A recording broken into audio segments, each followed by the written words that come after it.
two of the thwarted, unsuccessful assassination attempts against Donald Trump, one was conducted by a registered Republican. The other was conducted by a former Trump voter. Oh my God. CNN corrected their reporting and said these people were bystanders, but Fox is still going with it. 4 or 5 accomplices. We don't know exactly who they are or how many or how they're related, but someone, apparently 3 men and a woman, planted IEDs. They Oh my God. planted them between cop cars, and they planted... Guys, this is important to note because your mom and dad are going to be thinking this now, and you're going to have a conversation with them about how this is untrue. I'm just letting you know. If they're still running with this narrative and they haven't corrected yet, I suspect that you're going to have a conversation with your parents at home. Planted them near the cathedral. That is a classic hallmark for ISIS as they conduct their terror sprees all over the world, whether it's Germany or Nigeria, blowing up churches in the Philippines. And everyone should take note. Today was not just any day. For many Catholics in New Orleans, it's a feast day, a day of obligation where everybody comes Oh, it was anti-Catholic violence too. together and goes to Mass. So whoever was planning this clearly knew or had some semblance of understanding that this was a holy day and Catholics would be assembling maybe at this oldest place of worship in the city of New Orleans, the cathedral. And I think we need to refocus on the terror that ISIS and Islamic radicals pose to us all over the West, throughout the West, not only in the United States. Yeah, I was actually touched by the one of the teams that's playing tomorrow is Notre Dame, and to see their fans gathering in prayer was really interesting. All right, I want to.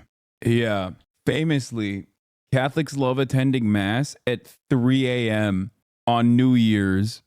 A very famous on Bourbon Street. It's a very dude. I'm sorry, that is literally the most sinful area you can be in. Okay. That is the most sinful area that you can be in if you believe in such things. I do not, but I'm stating, that seems like that's a God-free zone at that point. It is the least, the titty per capita is incredibly high, and it's a beautiful thing. I'm not even saying that, I mean, make no mistake, I am not criticizing it. I'm just saying that it doesn't, these guys are overextending in an effort to make this ISIS is trying to do an Islamic style anti-Christian attack here, but you're talking about Bourbon Street. Growing number of terror threats in the U.S. NBC senior White House correspondent Gabe Gutierrez has the details. Tonight, the nation's capital is under heightened security out of what police say is an abundance of caution, though there is no specific threat.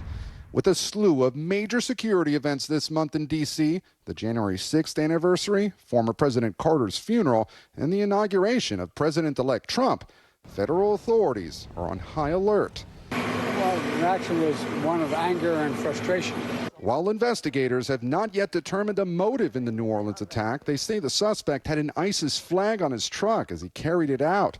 There are also mounting questions about the Las Vegas explosion outside a Trump hotel.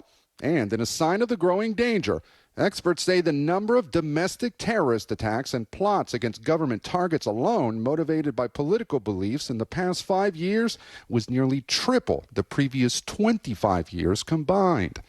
The FBI has also been warning the threat from homegrown violent extremists that are jihadist-inspired is surging. Since October 7th, though, that threat has gone to a whole nother level. Add to that the unprecedented 2 assassination attempts this summer. Bro, I'm sorry, but since October 7, what Islamic style Hamas-backed attacks have occurred in the United States of America? If anything, the hyper focus on random they, them, non-binary queer English majors on Ivy League institutions exercising their First Amendment rights is probably taken away from the fucking actual bandwidth that these agencies are supposed to dedicate themselves to combating actual terror. What are you saying? What are you saying? On the one hand, our surveillance state has been going full tilt in prosecuting, surveilling, harassing, sometimes detaining and arresting college students, and the media has elevated that as the peak of terror. On the other hand, they're trying to tie back a dude who's like ramming through a crowd with a ISIS flag in the back of his pickup truck and saying like, well, you know, violence has increased dramatically since October 7. That is insane. That is insane. You can't live in this world. Like, you can't exist in this world where students that are like, Israel is an apartheid, which is true, which is just like objectively correct statement. And we want to protest against that, is in the same vein as like a dude being like, I am a victim of divorce court, so now I'm ISIS. It's wild. The president choosing to address the American people tonight with that 5-minute address from Camp David, talking about this latest apparent or potential terrorist attack on American soil. Hassan, I agree, but Tom? The same is true with Biden claiming white supremacy is the #1 domestic terror threat. No, that is objectively true, chatter. Statistically speaking, that is correct. Post 9/11, the overwhelming majority of domestic terror incidents have been conducted by white supremacists, far-right, anti-government extremists. That's literally true. And in many circumstances, we do not treat it as though it is an act of terror regardless. So yeah, if you actually were interested in apprehension and counterterrorism, you would probably focus on that. The problem is, our law enforcement agencies are just so incompetent that instead of engaging in apprehension and counterterrorism operations, they end up usually goading the white supremacists into doing stuff only to then entrap them and turn around and go, yeah, we did it. We got them. It works in the same exact way as they did with the Islamic terror as well. And the people that do actually get radicalized and take matters in their own hands, the government will turn around and say the classic line, the famous line, he was on our radar. That's it. Why do you think they always turn around and say, he was on our radar. The shooter was on our radar. This mass shooter was on our radar. Nice. Some good old increased AFPI, DHS funding, and CVS policies coming in soon in order to further legitimize continuing and worsening repression of Muslims and anti-Palestinian, anti-genocide groups in the name of mitigating radicalization. Special shout out to Luigi. The postponed Sugar Bowl at the Superdome. Stay with us.